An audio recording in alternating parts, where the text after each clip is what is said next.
Hello and welcome back. Today we are going to start the final saga of the One Piece What If scenario. What if Luffy was never born? Well, I say final saga, like the Summit Wars saga. It is the last saga where it actually matters that Luffy wasn't born. I'm still going to tell you what changed because Luffy is not there anymore in the post time skip stuff as well. But the thing you need to think about for the post time skip stuff, everything really only happened because it was the Straw Hats. So the entirety of the I'm going to go through the post time skip stuff, what changed because Luffy is not there anymore in videos, and after that I'm going to tell you how the story is probably going to turn out in my version of. But today we're going to look at a different thing. Today we're going to start the Summit Wall Saga. And today, in part 19 of What If Luffy Was Never Born, we're going to take a quick look at the Sabaodi Archipelago arc. And well, I guess if you think about it, not many things happen here. Well, because most of the stuff happened because Luffy and the Straw Hats were on that island. Now, let's get going and see what happens first. Well, actually, at the beginning of the story, we met Kaimi, I think is her name, and Papak. Those two are actually working together with Hachan back from the Arlong Park arc. And obviously, because like Arlong didn't lose yet, maybe that means Hachan is not with them, and he's not going to do his job as a takoyaki seller and producer or whatever. Well, that means I don't really know where Kami and Papak are, but if they, we need to think that they at least go through the same paths that they would do in a normal story. So that means both of them are going to get eaten by a Sea King. And well, you know how it mostly ends if you get eaten by something, and unless it's Laboon and you have a whole island to live in there. Well, those two, they're done for. There's no one who will rescue them from the Sea King. But another thing you need to think about, there's another character who had a really big impact in the world because the Straw Hats exist. And that was Duval. Duval, I don't know, will never really have to deal with like the whole Sanji mix-up because the whole drawing of Sanji doesn't exist. Well, while his family still didn't like his appearance when he was born, so he will still be like in his fuck group of the Flying Fish Riders, I think. Or I think there was another group. Like he will still be in the group with the fish riders and all that stuff, but he will not be hunted down by the Marines for thinking that he's black like Sanji. And well, maybe he becomes a happier person because of that. He will at least not be hunted down by the Marines and can do whatever he wants on the Sabaodi Archipelago until maybe he becomes something big enough to handle for the Marines. Well, another thing obviously is the supernova basically stay the same. But the thing you need to think about is two members of the supernova don't exist anymore. Well, Luffy and Zoro are not there. Luffy was never born and Zoro died earlier in the Shellstown place. And all the other people are still there doing their things.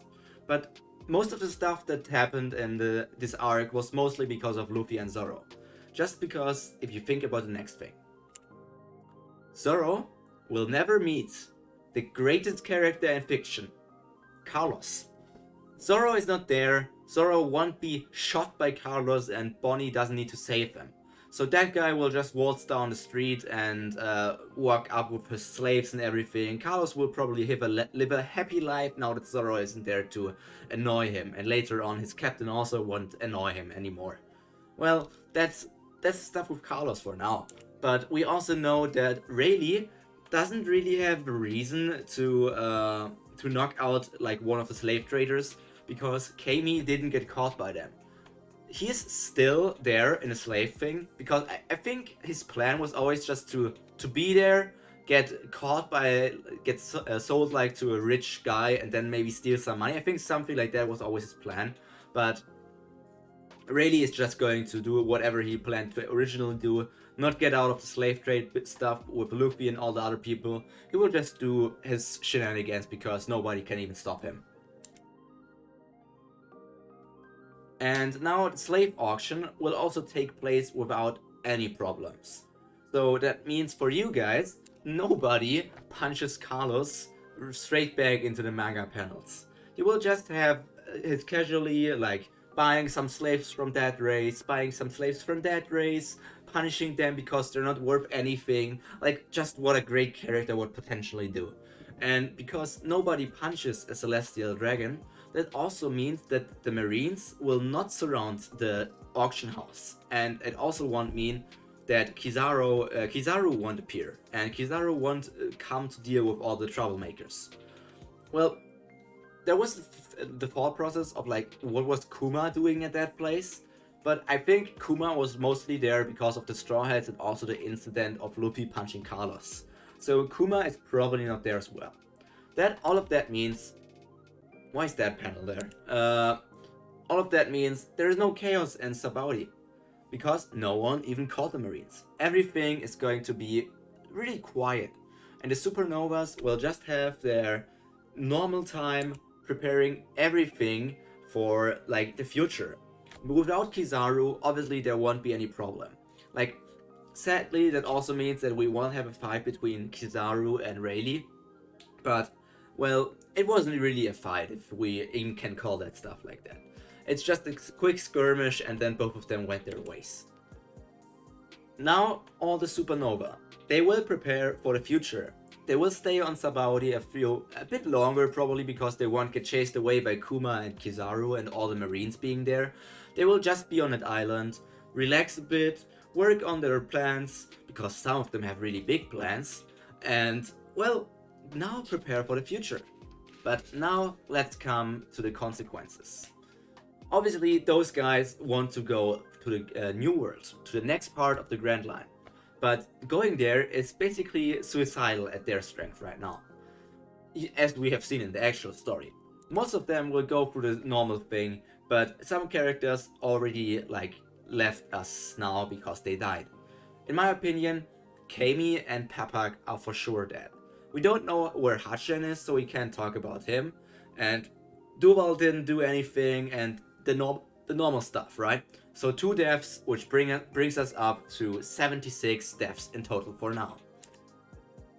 Like I said, Kami is dead, 1 less mermaid, and Papak is dead, which I don't know how much that is actually going to change the story, because like he was a big designer and made clothes and everything, and had big economics in the Fishman Islands things, but that's not really important for the overall story, I guess. And like I said, Hachan will not be there to make his takoyaki shop. He will still be with Arlong probably, unless he leaves that shop because he just wants to be like a takoyaki seller instead of a pirate. But I don't even know if Arlong would allow him to leave. Arlong is a wild card in many things. And now we get back to this. Rayleigh and Kizaru are not fighting against each other. There is no need to do that, because that was only because Rayleigh wanted to support like or protect the new rookies and everything. I think that was his reason. But I still really want to see Rayleigh at his full strength. Do you guys think that in this story we will ever see Rayleigh fight at full strength? Will it maybe be a thing like at one of the final fights, Garp wants to stop the new generation with Luffy, the worst generation, and all these other people. But then Rayleigh comes and talks to Garp like, leave the new generation be and let's settle our old generation's feud. And then there's a big fight between Garp and Rayleigh, settling the last fight of the old generation, basically. I think seeing Rayleigh and Garp go all out would be quite cool against each other. But because Garp was at the strength level of Roger, that I don't know if Rayleigh could fight against him. Like, we don't know how far Rayleigh would be, like how much weaker Rayleigh would be compared to Roger or Garp. But I just think we need, not really need, but I want to see the old generation characters like Garp and Rayleigh go all out at least once. Like, we haven't seen Garp, Rayleigh, Sengoku Kong from the Marines and all these people, or even the 5 Elder Stars of the government. We haven't seen these guys go all out, and I kind of want to see them fight, if they're even fighters. Like we're seeing Kaido and Big Mom right now, so we should see all the other people again, as well, right? And the supernova, well, the numbers get reduced. Instead of 11 supernova, it will be only 9. I don't know if they're going to go through the same stuff, like that the supernova are that they're still getting called the supernova or the worst generation, like with Blackbeard as well, they're the worst generation. I'm not sure if they will remain as that title, or if that title only was like made because Luffy and Zoro were there as well and they had a very high bounty, and then also the fact that it was 11 people or 12 people and now it's only 9 or 10 people. I just think Supernova and Worst Generation are still going to be a thing, but without Luffy and Zoro they won't be as much in the spotlight because they're making the biggest like news all over the sea right now. And without them, well, there's nobody who can make these news. But that's about it for the Supernova. Next week, we're actually going to set onto Amazon Lily. But Amazon Lily is quite a short arc, so let's see how much I can stretch that video for you guys. And then we will go through all the other arcs of the Summer War Saga. I'm really looking forward to the future because I have quite a few ideas what's going to happen post-time skip. But until then, I can only tell you to stay safe, stay comfy, and stay hot. And we will see each other again next week.